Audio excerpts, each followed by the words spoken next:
Dear friends of South Africa Needs Our Lady, do you want to make a difference in our country? Here is what we can do. Now 105 years ago, it was May 1917, and 3 young children were gazing up at a lady of indescribable beauty.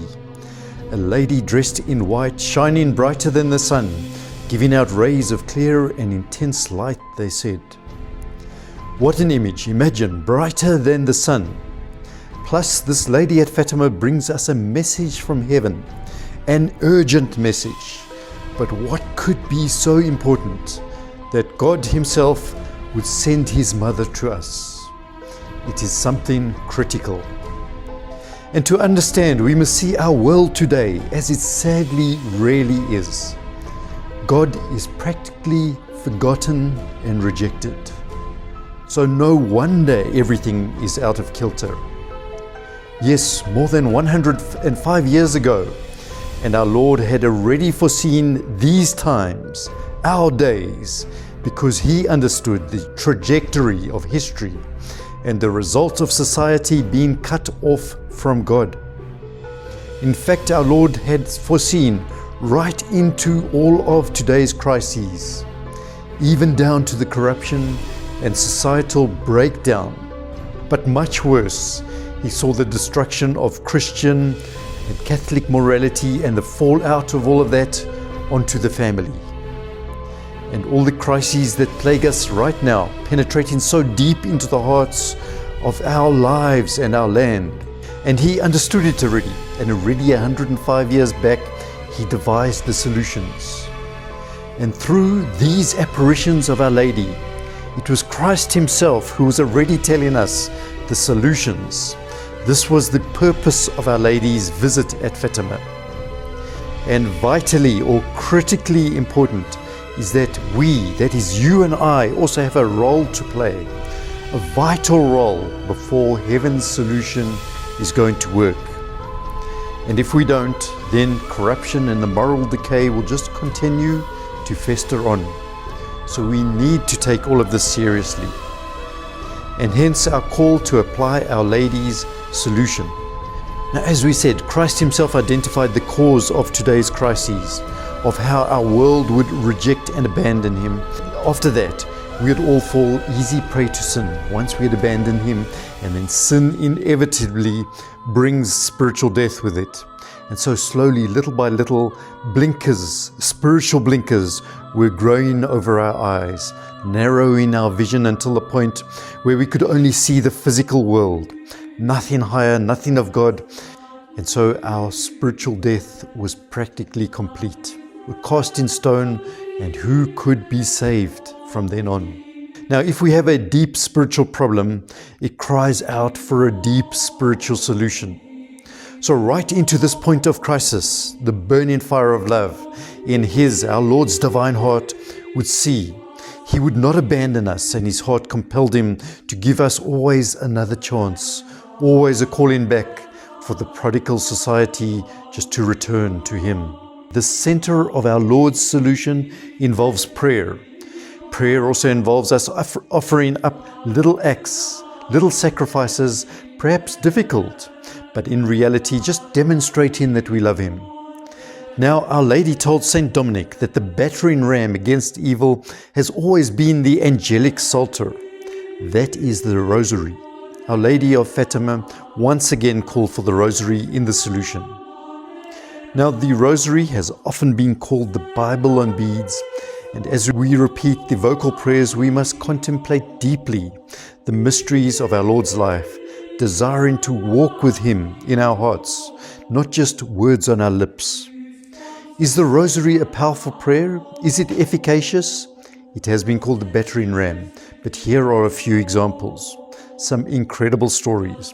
In the 11th century, the ideas of the heresy of Albigensianism were spreading. It was a radical heresy opposed to everything physical in this world. So everything physical was seen as evil. Even our bodies were considered evil. Natural marriage was considered evil. And it went to the radical degree of popularizing suicide in the name of religion. Crazy as it sounds, because our Lord himself came with a physical body to us. But even that was denied. Allegedly, our Lord's body was evil. And this is all done in the name of religion. It was spreading, it was reaping a path of destruction. The solution Our Lady gave to St. Dominic Guzman was simple. Pray the angelic Psalter. And sure enough, within a short space of time of spreading this devotion to the Rosary, this heresy of Albigensianism was in full retreat. Yes, Rosary was indeed the spiritual battering ram. A second example, in 1571, a radical and militant form of Islam ominously threatened to destroy the heart of Christian Europe, and a massive Muslim naval fleet had been built up for dominating the Mediterranean. It was now threatening to conquer vital hubs. And just when Europe's fate looked sealed, in one quick blow, all of this was defeated through prayer.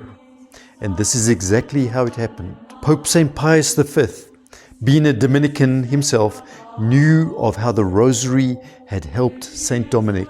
And so he ordered all monasteries and convents in Rome to increase their prayers, and he organized Rosary Rallies ahead of the impending conflict.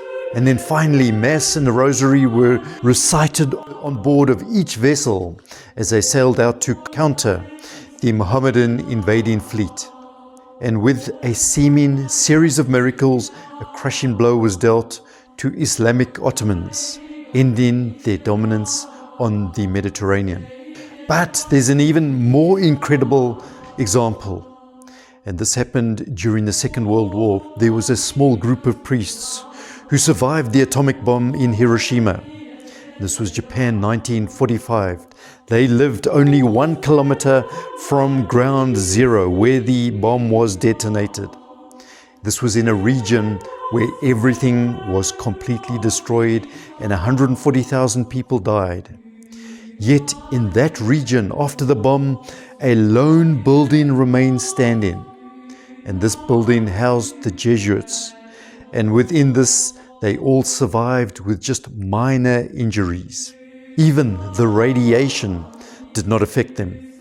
These Jesuits were examined by doctors over 200 times. And the priests always gave exactly the same answer. We believe we survived because we were living the message of Fatima. We lived and prayed the Rosary daily in our homes. And so Our Lady's protection, her solution, was even greater than an atomic bomb. So the Rosary is incredibly effective. But now, how does this relate to us all? Well, we are advocating a Rosary crusade of prayer. Not just one-off, but ongoing prayer, and with special public Rosary Rallies on significant Fatima feast days of her apparition. Few can deny that our world is moving significantly towards pagan morality. That's the norm today. And so in many hearts, religion has actually tumbled, been replaced by utopian fantasies, and good and God have effectively been cancelled. Even the church seemingly in crisis.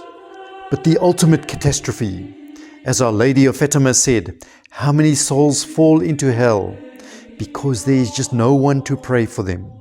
So she is counting on your prayers, and Christ is counting on our prayers. Everyone is actually counting on all of our prayers. So the Rosary is God's plan for restoration. Will you join us and become a Rosary Rally captain and be part of our crusade of prayer?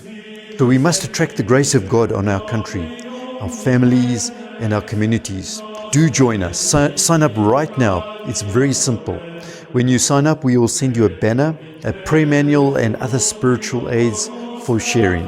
And then you just need to gather some friends, neighbors or fellow parishioners and go to some public place, preferably, and there to pray the Rosary. That's it. Our Lady will do the rest. May Our Lady reward you for your efforts, and may the Immaculate Heart of Mary triumph in our country.